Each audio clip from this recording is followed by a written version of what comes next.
Ένας από τους πιο δημοφιλείς τρόπους θέρμανσης τα τελευταία χρόνια είναι οι αντλίες θερμότητας. Πάμε λοιπόν να γνωρίσουμε αυτά τα μαγικά μηχανήματα. Με λίγα λόγια, η αντλία θερμότητας, αντί να παράγει θερμότητα όπως ένας λέβητας, μεταφέρει τη θερμότητα από το περιβάλλον, τον αέρα ή το έδαφος, στο εσωτερικό του σπιτιού. Μπορεί επίσης να λειτουργήσει και αντίστροφα, προσφέροντας ψήξη το καλοκαίρι. Η αντλία θερμότητας είναι ένα σύστημα θέρμανσης και ψήξης που εκμεταλλεύεται την εξωτερική θερμότητα και τη μεταφέρει στον χώρο μας. Λειτουργεί με ηλεκτρική ενέργεια, αλλά για κάθε 1 κιλοβατόρα ρεύματος που καταναλώνει μπορεί να αποδώσει μέχρι και 7 κιλοβατόρες θερμότητας. Αυτό την κάνει πολύ αποδοτική μέθοδο θέρμανσης, ειδικά αν σκεφτεί κανείς ότι ένας θερμοπομπός δίνει για κάθε 1 κιλοβατόρα ρεύματος 1 κιλοβατόρα θερμότητας. Και ακόμα χειρότερα ο λέβητας για κάθε κιλοβατόρα πετρελαίου δίνει μόνο 0,9 κιλοβατόρες θερμότητας. Αν δεν έχει τύχει να δείτε ποτέ σύστημα θέρμανσης με αλεία θερμότητας, σκεφτείτε ότι αποτελείται από 2 βασικά κομμάτια. Η εξωτερική μονάδα είναι το βασικό εξάρτημα που πρέπει να βρίσκεται έξω, καθώς όπως είπαμε δεν παράγει θερμότητα αλλά την αντλεί από το περιβάλλον. Αυτή η θερμότητα μεταφέρεται στο εσωτερικό μέσω του νερού του συστήματος θέρμανσης και έτσι φτάνει η επιθυμητή θερμότητα στο χώρο. Μία αντλία θερμότητας που όλοι έχουμε εικόνα είναι το γνωστό μας κλιματιστικό, με την εξωτερική του και την εσωτερική του μονάδα. Η μόνη διαφορά εδώ είναι ότι η μεταφορά θερμότητας γίνεται με το φρέον και όχι με νερό.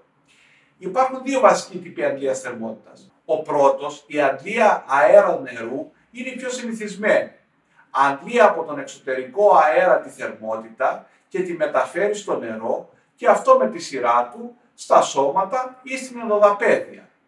Υπάρχει όμως και η αντλία νερού-νερού, στην οποία χρησιμοποιούμε τη θερμότητα του εδάφους μέσα από σωληνώσεις που βρίσκονται μέσα στο έδαφος, κυκλοφορεί νερό και μέσω της αντλίας θερμότητας νερού-νερού μεταφέρει τη θερμότητα στο νερό που ζεσταίνει το σπίτι μας. Αυτή η λύση, γνωστή και ως γεωθερμία, είναι ιδανική για ψυχρά κλίματα. Σε πιο ζεστές περιοχές δεν χρησιμοποιείται γιατί είναι ακριβή στην κατασκευή και πιο περίπλοκη στη συντήρησή της. Μια από τις μεγαλύτερες απορίες που ακούμε για την εγκατάσταση αντλίας θερμότητας είναι τι γίνεται στην περίπτωση που διαθέτουμε ήδη κάποιο σύστημα θέρμανσης. Οι περισσότερες παλιές εγκαταστάσεις είναι με λέβητα πετρελαίου, ο οποίος μέσω του νερού καταλήγει σε σώματα θέρμανσης μέσα στο σπίτι.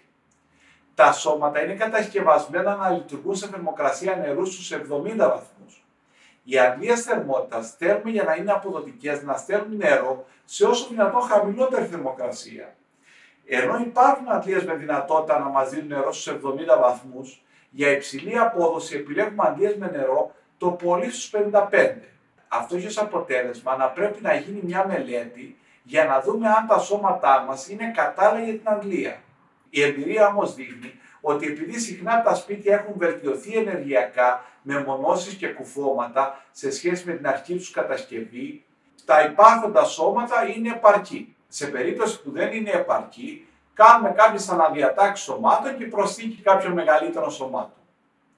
Σε ένα νέο κτίριο, η ιδανική σύντροφος της αντλίας θερμότητας είναι η ενδοδαπέδια θέρμανση, που χρειάζεται νερό στους 35 βαθμούς, με αποτέλεσμα την εξαιρετική απόδοση της αντλίας. Όπως αναφέραμε στην αρχή, οι αντλίες θερμότητας έχουν τη δυνατότητα εκτός από θέρμανση να παρέχουν και ψήξη. Μέχρι στιγμής έχουμε αναφέρει αντλία θερμότητας που καταλήγει σε κλασικά σώματα θέρμανσης ή σε ενδοδαπέδια θέρμανση. Δυστυχώς δεν μπορούμε να εκμεταλλευτούμε την ψήξη από αυτές τις εγκαταστάσεις. Για να εκμεταλλευτούμε την ψήξη πρέπει να χρησιμοποιήσουμε fan coils. Τα fan coils είναι απλά θερμαντικά σώματα με ένα επιπλέον ανεμιστήρα. Αντικαθιστούν τα κλασικά σώματα, αλλά χρειάζονται μικρότερο χώρο και μπορούν να χρησιμοποιηθούν και για ψήξη. Ωραία! Και γιατί να μην τα βάλω και στο παλιό μου σπίτι? Δυστυχώς για να δουλέψουν χρειάζονται ρεύμα.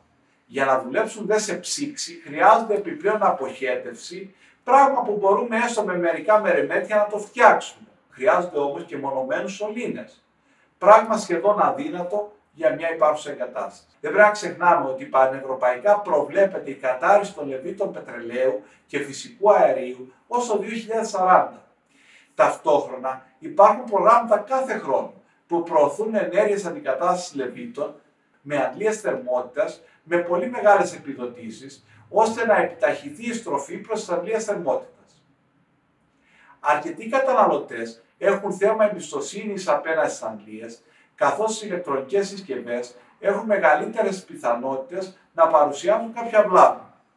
Αυτό το φόβο τον καλύπτουν οι κατασκευαστές δίνοντας μεγάλες εγγυήσεις.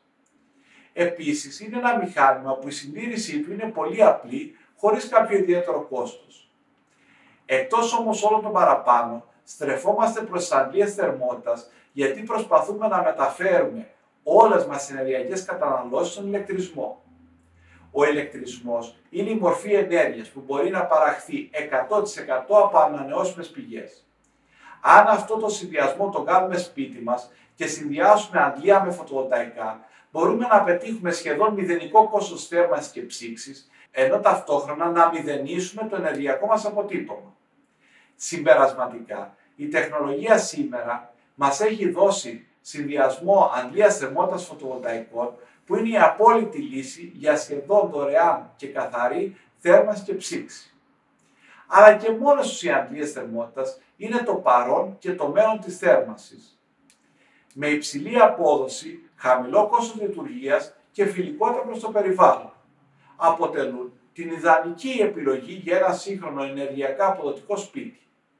Έχουν και ένα επιπλέον πλεονέκτημα ότι μπορούν μπαίνοντας στο μπαλκόνι της πολυκατοικίας να μας ανεξαρτητοποιήσουν από την κατά κανόνα κλειστή κεντρική θέρμανση. Μην το σκέφτεσαι. Αυτό το βίντεο είναι το σημάδι σου για να αποκτήσεις και εσύ μία. Είμαι ο Σπύρος Καλησπεράκης, διπλωματούχος ηλεκτρολόγος μηχανικός, και αν σας ενδιαφέρουν αυτά που ακούσατε, μην ξεχάσετε να κάνετε subscribe. Μέχρι την επόμενη φορά, μείνετε περίεργοι και εξερευνήστε τον κόσμο γύρω σας.